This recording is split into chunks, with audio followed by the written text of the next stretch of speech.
Yo, so hold on, let me see if this is this better. Is it? I can't tell. What is that?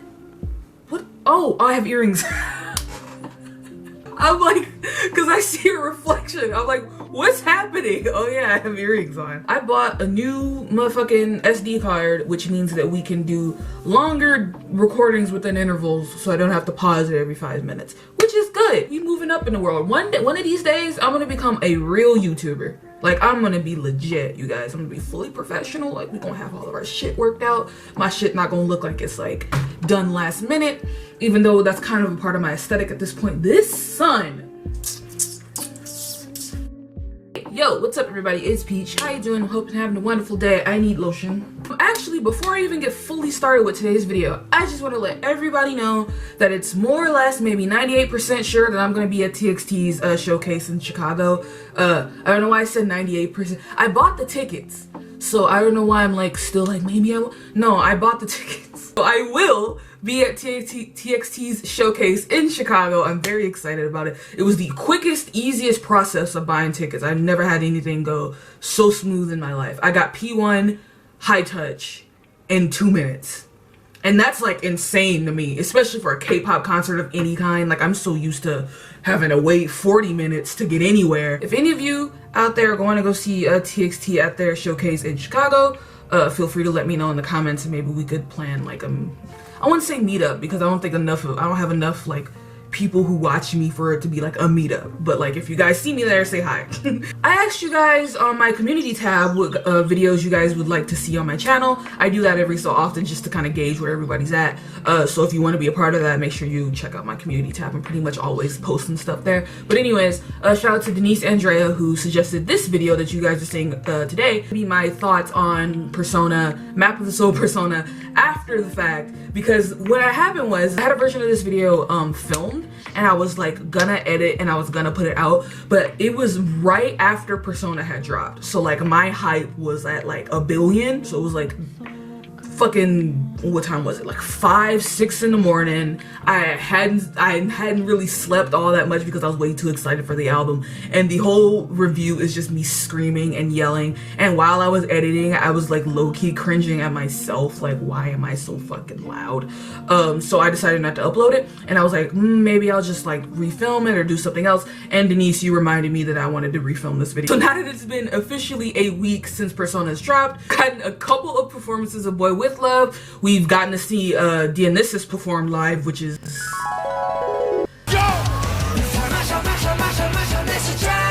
something else, I tell ya. So now I'm gonna give you guys my like fully, like, I guess thought out impressions on the whole album and what I thought about it and all that kind of stuff. I say thought out because y'all know me, I have mush mouth like a motherfucker, so I'm just gonna be rambling and I'm gonna be stuttering through every fucking thing. But you know, if you are a subscriber, you know that's pretty much what I do around here. So like, before I even fully get into this, like the way that the boys have just been so happy this whole era just reeks of like positivity and happiness and like sunshine. So many good things are happening and I'm just so happy. They've gotten like a lot of praise for this album. Like, they're knocking all these records out of the park. Like, everybody's finally recognizing that BTS are like a big deal and not just a fad, which is like the main thing that I've kind of taken away from this era so far.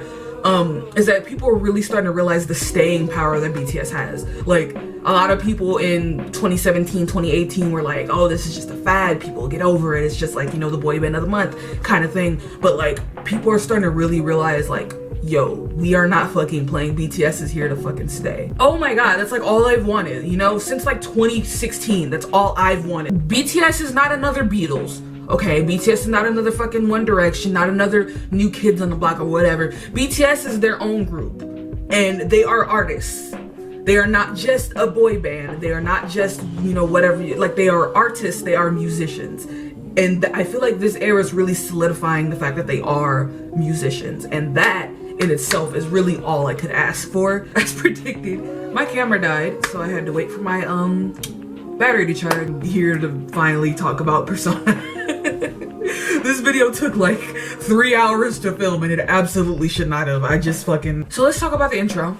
I don't really have that many thoughts on the intro aside from like it's a good song, and that's all.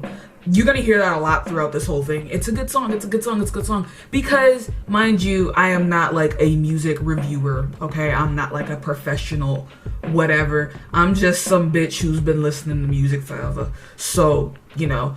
I really liked how they sampled School Love Affair's intro. That really made me, that got me so fucking hyped when I first saw the trailer, the video. Like when I first heard that, I was just like, ah, like it was so, cause School Love Affair is one of my favorite BTS albums, like period. So to hear that was just like, oh, y'all already know, like Big Hit's like editing, whoever is on Big Hit's music video editing team needs like all the fucking like awards and praises in the world, because they go off every single time. I love a Namjoon intro. Honestly, going off of all of their albums, any intro that has Namjoon like solely in it has kind of been like one of my favorites. Like, to shout out to Dark and Wild, my favorite BTS album ever. Let's shout out to Dark and Wild. What Am I to You? Like, can I get like a, like all my June stans out there, can we like acknowledge that What Am I to You was really that? But yeah, good intro. Next, Boy With Love.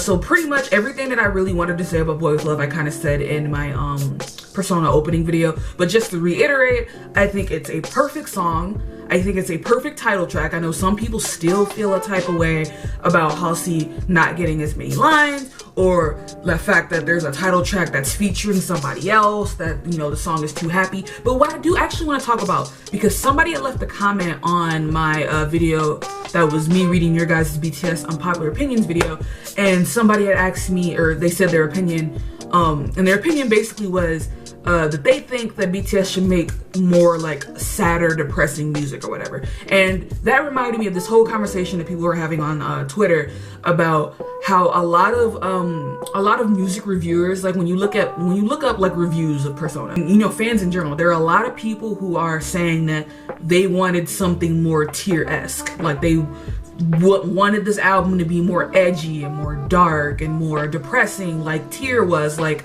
Hwayeon Yeonhwa era was, all that kind of stuff. A lot of people want BTS to go back to that. And my dad's calling.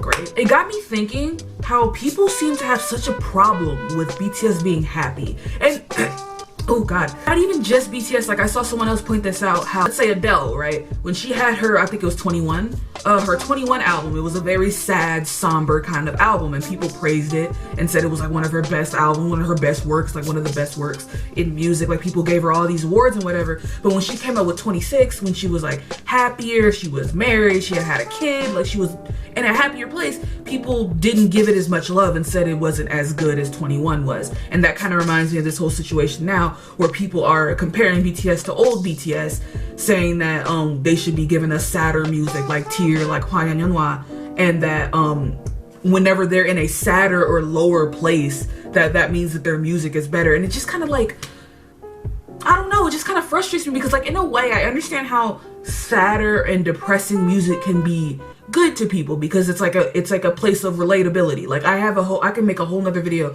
talking about how important the Hwayeon Yeonhwa era is to me, because I love those albums. Like they absolutely came out when I absolutely needed them to. I was in high school when that shit came out, and I was like during my worst period of high school, so like I absolutely needed that. But on that same note, I feel like we should all, like as everybody, not even just as K-pop fans, not even just as armies, we should allow artists to be happy and allow artists to express their happiness through their music. Like this album is generally such a happy, positive album, and like I said earlier, it ties into the whole thing of them just being so happy. Like this whole era just feels happy, and that's why I like Boy With Love. That's why I love this album. I love that it's happy. I say all that to say that I love Boy With Love. I think it's a perfect title track, and I think Halsey was it's like honestly probably one of the best collabs that they've ever done. Like Halsey has set the bar. If anybody ever wants to collab with BTS, or not even just with BTS, but any other K-pop groups, like if you really want to be doing it, like you got to do it like Halsey. So next song is Microcosmos, which is that song. Like I said, it was gonna fucking be. I don't have much to say about the song, because admittedly, as much as I love, I don't hate any song off this album, but there are songs that I listen to more and songs I don't listen to as much. Microcosmos is one of those songs I do not listen to as much. I can't wait to see it live. I love the V-Men like duo bit. I can't wait to see that live too. Microcosmos is a good song, and that's pretty much it. Just Make It Right. This is another one of those songs I don't really listen to as much. It's not that I don't like the song, I just don't listen to it as much. I think this is a good song for the American audience because it sounds like a song that a lot of Westerners and locals would really like. I don't know. That's not an insult. I don't want nobody to take that the wrong way, but that's what it sounds like to me. And I kind of low-key put it in the same kind of box as I do with Best of Me, where like it's not that I don't like Best of Me, and it's not that I don't like Make It Right, because I will listen to both of those songs, but they kind of collab with artists that I think kind of make repetitive music. I think that Chainsmokers makes repetitive music, and I personally don't really like Chainsmokers, and I think Ed Sheeran makes repetitive music, so therefore their collab songs are very reminiscent of their music, so it kind of sounds the same, and it's like, you know, but I still listen to it. Like, I'll still bop to Best of Me, and I'll still bop to Make It Right, so whatever. Next is Home. This is hands down my favorite song off the album, period. Like, when I first heard the album, I said Home was my favorite, and I was like waiting to see like if I listened to the album more, which would come out more often. But no, Home is it. Like, I cannot get enough of Home. I will listen to it on repeat 24/7 if I want to. Literally, I wake up every fucking morning before I have to leave the house. I will listen to Home while I'm walking, while I'm in a store, like whatever I'm doing, I'm listening to Home while I do it. It's like the song that I listen to to like start my day. It's just such a good song. It reminds me of the songs I listened to growing up, kind of, but it reminds me of like early 2000s R&B kind of shit. You know, stuff that I would listen to in the car with my sister when I used to visit her over the summers. It just reminds me of that, and it's just such a feel-good and happy song, and it's such a cute song too because it's for armies. It's like our song, and oh my god, I just can't get enough of it. It's just so good. Every fucking concept of every aspect, rather is the word I wanted, of this song is absolutely amazing. From the fucking guitar in the chorus to Jimin killing it. Like, Jimin kills an R&B song, dude. Like, he is perfect for it. Jimin and Jungkook are like killing this fucking song. The way Soap, fucking Yoongi and Hoseok have the best transitions. Like, I could truly just listen to it forever. It's just so good. Okay, so next is Jamaivu. I was saying Jameis because I didn't know how to say it. Oh, bars. That kind of rhymed. I'm sure it's like Jamaivu because it's French and you're not supposed to pronounce it. It's like, you know. Anyways, it's a unit song if you don't know. If you're somehow watching this and you don't know that, that's like kind of weird. But it's Jin, Hobi, and Jungkook, and it's an amazing song. It's so beautiful. It's such a, I said this in my Persona video as well, that it's such a cinematic song. Like, it's one of those songs that I can listen to and I can see it, you know, I can visualize a music video for it.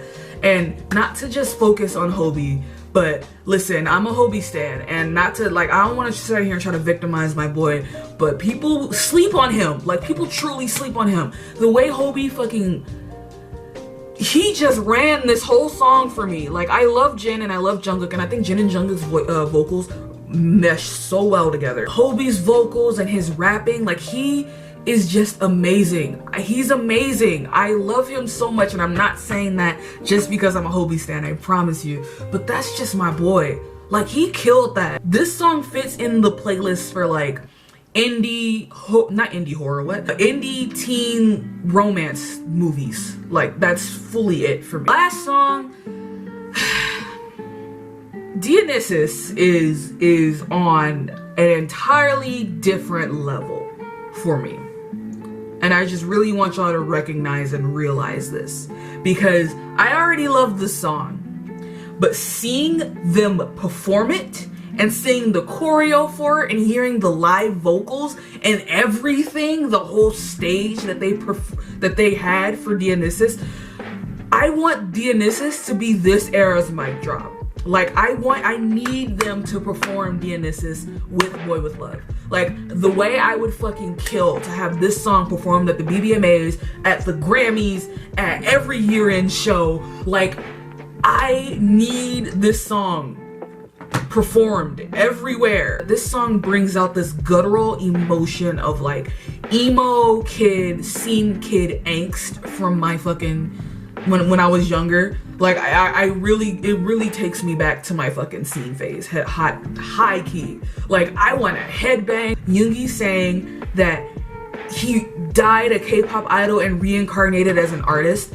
That's the reason why I need them to perform this at every year-end show, because that's the biggest slap in the face to the fucking industry, and I love it. I love it so much. Like, because if I don't want to get into like K-pop politics and like all of that shit, but people have been giving K-pop artists shit for their music all the time because they're idols. And the fact that I want Yoongi to go up there and say that shit, you know, say that I reincarnated as an artist, bitch, not an idol, an artist. I love it. I love it. It's so good. It's so fucking good. Favorite songs off of this album are definitely Home and Dionysus. I fucking will go hard for those two songs. Home, Dionysus, Jamaivu, Boy With Love, Persona, Microcosmos, and Make It Right. That's my listing for you. Those were my thoughts on Persona. So, how do I do outros? Fuck. I've been making videos for the longest fucking time, and like I still get to the point where I'm like, okay, end of video. What say, do, how, end. Let me know in the comments what you guys' favorite songs were, what you guys think of the album, what you guys think of my whole concept, or not concept, but what you guys think of my thoughts on the whole Boy With Love thing, because I'm really interested to see what you guys think about it, because it's a very interesting kind of dynamic and conversation. Like I talked about it to my therapist, because I just think it's really interesting how people, well, it's interesting, but it's also not surprising, because you know they say, you know, misery loves company. So it's not necessarily surprising that people latch on to the depressing shit, but it's just interesting how people seem to like ignore happiness for desperately wanting like depression, you know? It's just really weird. But let me know what you guys think about that. And I don't know what else I was gonna say, so I'm just gonna end the video. Thank you guys for watching, and I'll see you guys in the next video, whatever it may be. Bye. I'm thirsty. I have grapes. I've had grapes sitting here this whole time. Grapes! Cause Dionysus. Guys, I missed the perfect opportunity to make a joke. Cause I had grapes sitting here this whole fucking time. I missed the perfect opportunity. All I had to do was turn my big ass head and I would have seen it. It wouldn't have been funny anyway. My jokes are never funny.